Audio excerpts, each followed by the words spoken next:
Did you know that one of the greatest financial crises in U.S. history almost destroyed the nation's banking system? The Panic of 1907 was an economic storm that took everyone by surprise, throwing the economy into chaos in just a few days. At the time, the banking system was so vulnerable that even the wealthiest were on the brink of ruin. But it was precisely this moment of despair that led to the creation of an innovative and lasting solution: the Federal Reserve. How did a seemingly uncontrollable phenomenon change the course of economic history? You'll be surprised by what really happened and what we learned from this historic crisis. The economic landscape before the Panic of 1907. In the early 20th century, the United States was experiencing rapid economic expansion. Industrialization and innovation in sectors like railroads and steel attracted investors from around the world. This growth, however, carried a great risk: the absence of a central regulatory authority. The decentralized nature of the American banking system meant that each bank operated under its own policies, creating a fragmented financial network. Interestingly, the economy flourished extraordinarily, but behind this prosperity lay a fragility few noticed. Despite some warning signs, confidence in the market remained high. The nation seemed invincible, but this feeling only masked an impending storm. The absence of a central bank was a critical factor contributing to this vulnerability. While European nations already had central institutions capable of intervening in crises, the U.S. relied on an influential but disconnected banking system. Local banks, without the support of a larger entity, were constantly exposed to liquidity crises. This lack of coordination seemed like a natural phenomenon at the time, but it would soon have profound consequences. When economic pressures began to build, the confidence that once seemed unshakable began to crumble. The early signs of a crisis appeared, bringing an unsettling atmosphere to the economic landscape. The optimistic environment, driven by extraordinary growth, began to show signs of strain. Speculation in the stock market and the high exposure of banks to risky investments were creating a bubble ready to burst. Many investors believed they could continue profiting indefinitely, ignoring economic mysteries pointing to an imminent correction. The incredible growth of the banking sector, in particular, concealed the system's vulnerabilities. The lack of oversight allowed risky practices to flourish, creating a house of cards on the verge of collapse. When pressures began to mount, it became clear that something historic was about to happen. For those paying attention, panic was only a matter of time. While the American economy seemed robust, overconfidence fueled a scenario ripe for crisis. Businesses expanded aggressively, and banks extended credit generously, but few questioned the consequences of this approach. Interestingly, technological and industrial innovations created an environment of trust where progress seemed unstoppable. Yet the banking system, lacking a safety net, became increasingly exposed to external pressures. The extraordinary economic growth masked the reality that the market was vulnerable to shocks. It was this disconnect between the perception of security and the actual instability of the financial system that set the stage for the Panic of 1907. Looking back, the landscape preceding the Panic of 1907 was almost a prelude to disaster. The absence of a central regulator and the lack of coordination among banks created an extremely risky environment. The cyclical nature of recessions and the growing greed and overconfidence shaped the perfect conditions for a crisis of historic proportions. What appeared to be minor economic discomfort soon turned into a devastating phenomenon that would change the course of U.S. financial history: the stock market bubble and the trigger for the crisis. By 1906, the U.S. stock market was soaring, driven by significant investments in industries like railroads and steel. Industrial innovation promised quick profits, and many investors were willing to risk everything, fueled by curiosity and the ambition to benefit from this growth. However, this euphoria created a dangerous financial bubble. Banks and companies were increasingly leveraged, lending money for speculative investments without considering the risks. The scene seemed incredibly promising, but in reality, it concealed a worrying fragility. As is often the case during economic booms, people ignored the warning signs all around them. Speculation took over the stock market, artificially inflating the prices of stocks and bonds. Companies and banks were acting recklessly, believing growth would continue indefinitely. When some large corporations began to experience losses, the market was hit by a wave of panic selling. This was the spark that ignited a crisis that many hadn't seen coming. The collapse of highly exposed companies spread like a domino effect, affecting banks and other sectors of the economy. The extraordinary growth of the previous years had built a house of cards that was now collapsing at a frightening speed. Panic, silent at first, soon became deafening. The nature of investments at the time was particularly risky. Many investors were using borrowed money to bet on the stock market, a phenomenon that greatly increased the risk of loss. When companies began to fail, these investors were forced to sell their holdings to pay off debts, further pressuring the market. Curiously, the belief in endless growth was one of the biggest mistakes of the time. At this point, panic began to take shape, with desperate investors trying to salvage what little remained of their assets. The phenomenon of mass selling fueled a downward spiral that quickly spread across the country. The fragility of the banking system was exposed in a historic way. Many banks had large sums of money invested in stocks and bonds that suddenly lost value. Without a central bank to provide liquidity, institutions began to fail and confidence in the financial system evaporated. This lack of coordination and regulation proved fatal for the market. What was extraordinary was how the collapse of a few companies and banks could trigger a nationwide crisis. Confidence, once so solid, disappeared in a matter of days, and the financial system found itself on the verge of total collapse. A real mystery to those who had believed in the infallibility of the market until then. Bank runs soon followed, as depositors feared losing their savings. Lines outside banks became a common sight, and more banks failed daily as they could not meet withdrawal demands. Panic was fueled by stories of bankruptcies and a growing sense of desperation. This crisis showed how incredibly influential public confidence could be in maintaining financial stability. When that confidence is broken, as it was in 1907, chaos can quickly take over. The banking system, without enough reserves and lacking institutional support, was unable to handle the pressure. The result was a cascade of failures and a deep financial crisis. The impact was extraordinary, affecting everyone from small savers to large entrepreneurs. A curious aspect of this crisis is that it highlighted the need for a central authority to prevent something like this from happening again. Without a safety net for banks, the crisis spread rapidly and hit every corner of the American economy. The lessons learned from this moment would shape the future of the country's financial system, directly influencing the creation of a new economic structure.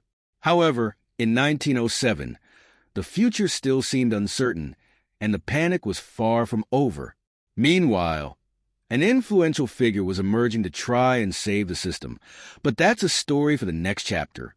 J.P. Morgan's role in containing the panic. When the crisis reached its peak in October 1907, the banking system was on the verge of complete collapse.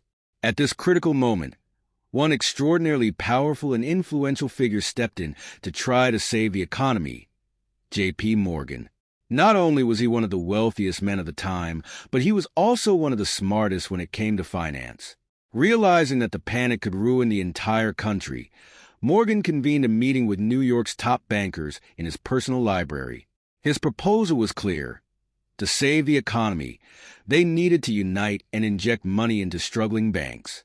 It was a historic and incredible moment, where a single individual managed to influence the course of the crisis with his leadership and vision. Interestingly, Morgan acted as a kind of informal central bank, coordinating private bailouts for banks in distress. He and other influential bankers began injecting large sums of money into at-risk banks. Morgan knew that without this quick and decisive intervention, the collapse would be inevitable and on a much larger scale. His strategy was to restore public confidence, and with it, stop the bank runs. This was one of the first examples of a modern financial solution to liquidity crises, something that would later become the role of the Federal Reserve. What was extraordinary here was that in a time without a central institution, one man and his associates managed to avert a larger disaster. The measures taken by Morgan were risky, but incredibly effective. By convincing other bankers and even the government to join the rescue efforts, he managed to prevent a series of bank failures that would have certainly devastated the American banking system. One notable example was the rescue of the Knickerbocker Trust, one of the largest financial institutions on the brink of collapse. Morgan believed that if Knickerbocker failed, panic would spread uncontrollably across the country. To prevent this, he mobilized his personal resources and convinced others to do the same. It was a desperate but necessary attempt to control the mystery surrounding the crisis and stabilize the system. While J.P. Morgan and his allies worked to contain the panic, the U.S. government also began to realize the gravity of the situation. Treasury Secretary George Cortelyou was persuaded by Morgan to release Treasury funds to help stabilize the banking system. This represented a historic collaboration between the private sector and the government in a coordinated effort to save the economy. Morgan not only demonstrated his incredible intelligence in handling the crisis, but also showed how influential and respected he was, managing to unite seemingly opposing forces for a common goal.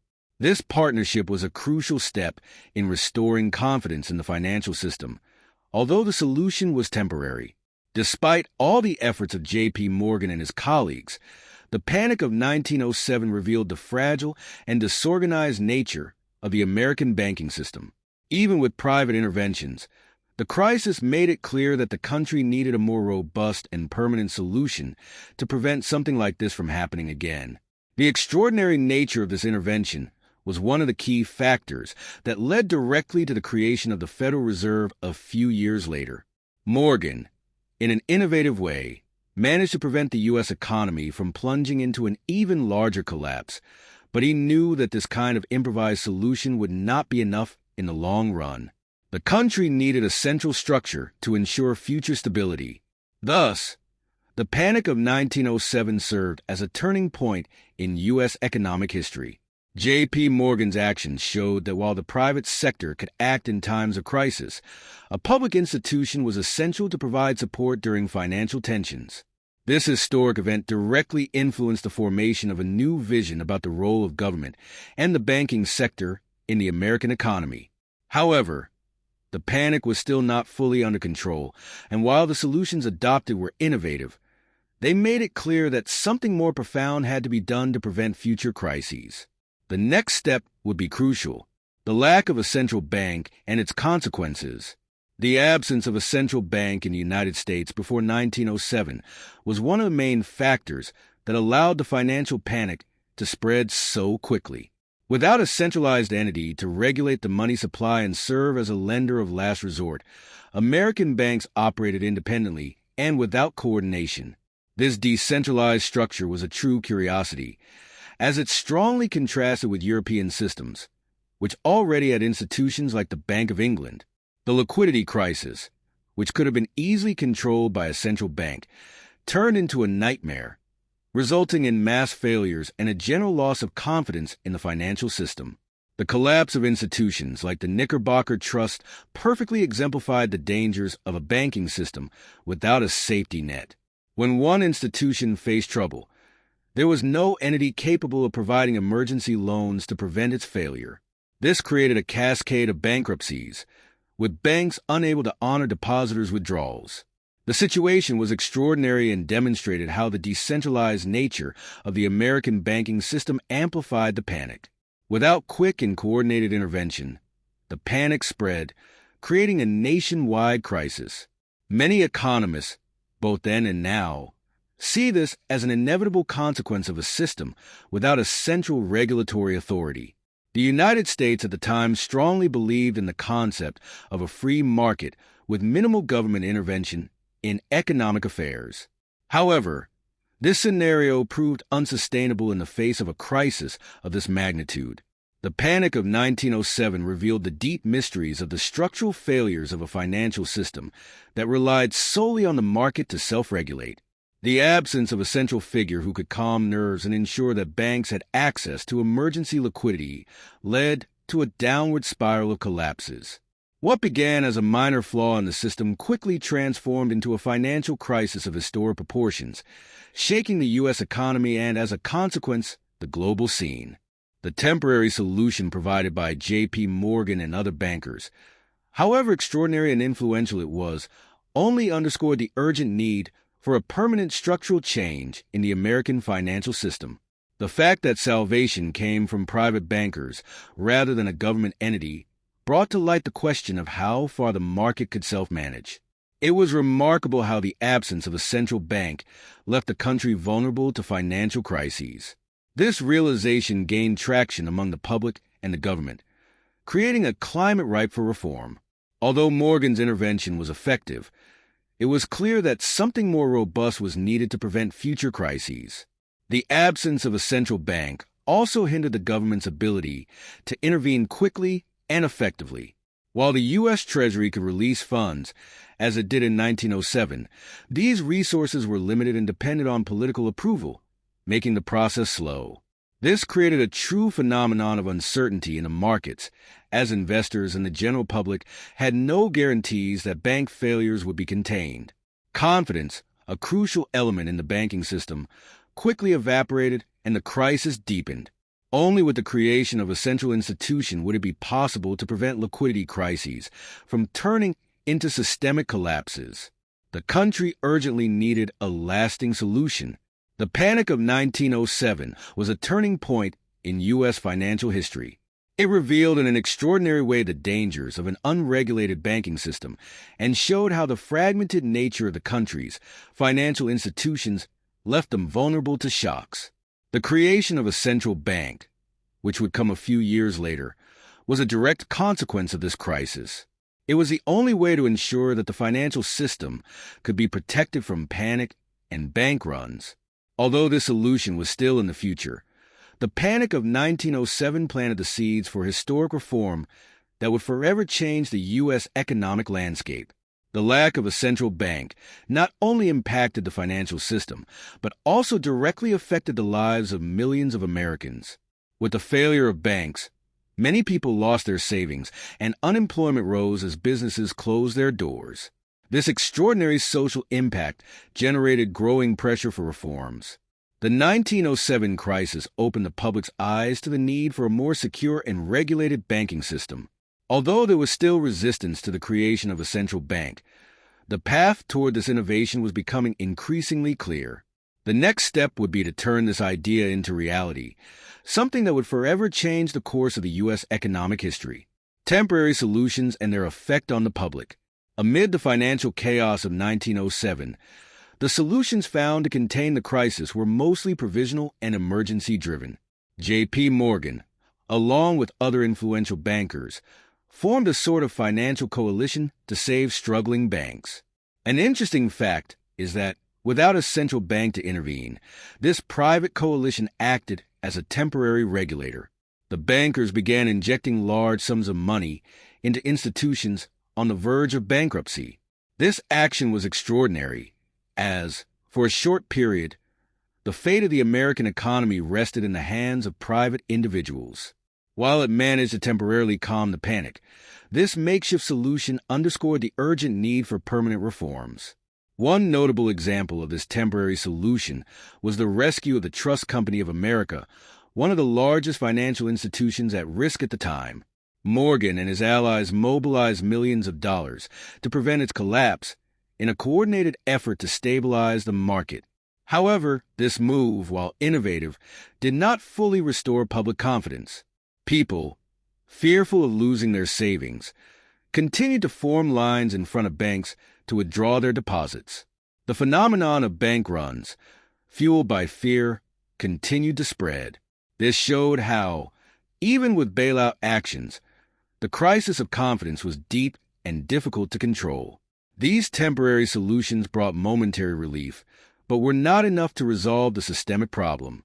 The capital injection by the bankers acted as a band-aid, but the real issue, the lack of a centralized and robust financial system, still remained. The public, increasingly skeptical of the banking system, viewed these interventions with caution. The fear of losing everything spread rapidly, creating a phenomenon of distrust that would be difficult to reverse.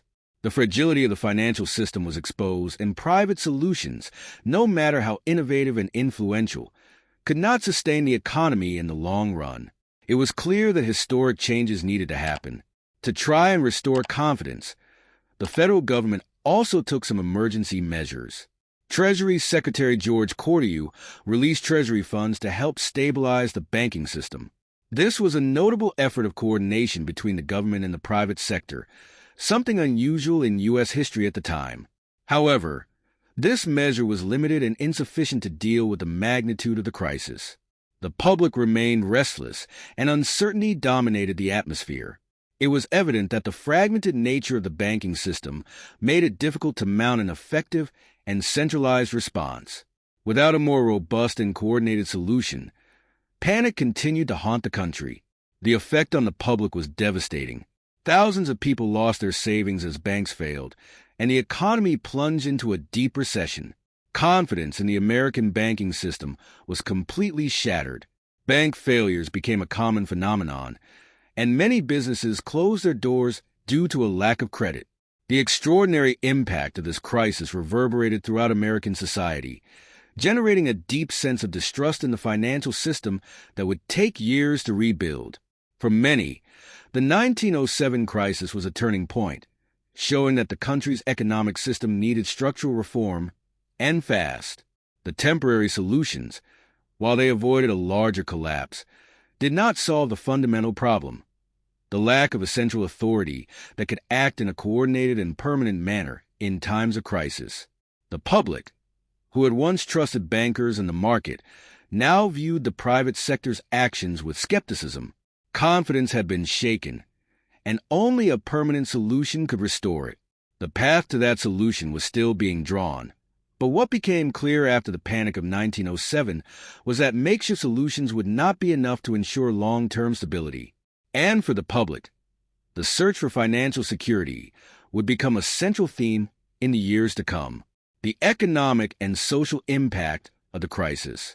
The economic impact of the panic of 1907 was devastating and spread rapidly across all sectors of American society. Banks failed in succession, companies ran out of credit, and unemployment soared to alarming levels.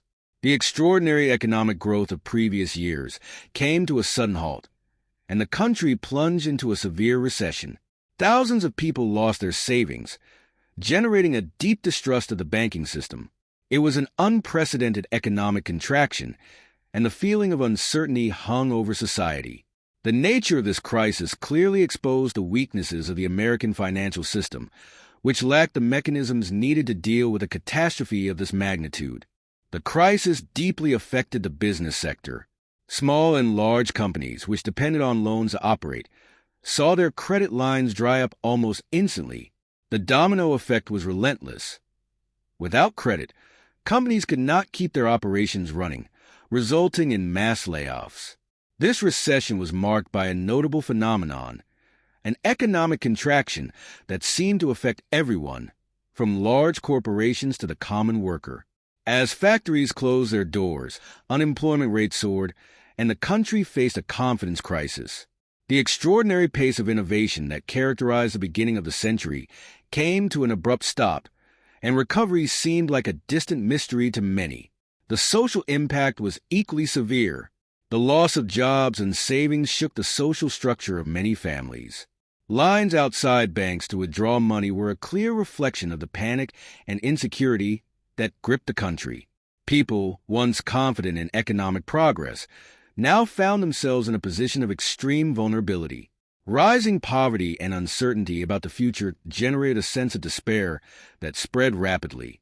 Previous crises had left scars, but the panic of 1907 was an extraordinary phenomenon, affecting both the rich and the poor. American society began to realize that economic progress was not guaranteed, and that, without reforms, crises like this could happen again. This panic also revealed the unequal nature of the American economy. While large businessmen and bankers like J.P. Morgan managed to weather the storm, many common people lost everything they had. the lack of a social safety net and effective public policies to protect the most vulnerable exacerbated the social impact. This generated a popular outcry for change, as it became clear that the economic system was not prepared to deal with crises of this magnitude. The idea that the free market could regulate itself without intervention began to be questioned, and the crisis was a turning point for debates on the need for a central bank. Additionally, the psychological impact was profound. Confidence, once the foundation of the banking system, evaporated. People began hoarding money at home, fearing that banks were no longer safe places. This phenomenon of withdrawing money from the banking system only worsened the liquidity crisis, creating a vicious cycle of distrust and economic contraction. The extraordinary speed with which panic spread showed how crucial confidence is for the functioning of an economy. Without that confidence, the financial system cannot operate effectively. And this was one of the greatest legacies of the Panic of 1907, the lesson that trust is as important as money itself. The impact also reverberated globally. With the United States being one of the largest economies in the world, the crisis had effects on other markets, especially in Europe, where banks and investors had exposure to the American market. The American recession pulled the global economy down, affecting international trade and investor confidence abroad. This phenomenon showed that the world was increasingly interconnected economically, and a crisis in a major country, like the U.S., could have extraordinary repercussions globally. The idea that a local solution could solve the problem proved inadequate. The Panic of 1907 was, in fact, a warning for the need for greater global coordination in times of crisis. This economic and social impact made it clear that the American financial system urgently needed reform.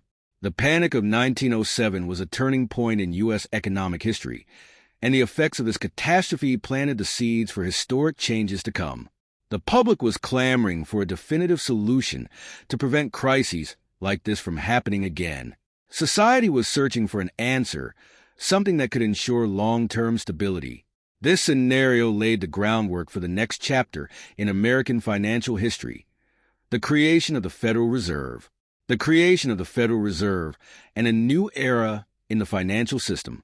The Panic of 1907 was the catalyst for profound change in the American financial system. After the crisis, it became clear that a more robust and centralized solution was needed to prevent collapses like this from happening again. Thus, a historic movement began toward the creation of an entity that could regulate the banking system and provide liquidity in times of crisis. This phenomenon culminated in 1913 with the creation of the Federal Reserve, the central bank of the United States. The establishment of this institution was a direct response to the failures exposed by the 1907 crisis and represented an extraordinary innovation in how the government and the financial system interacted.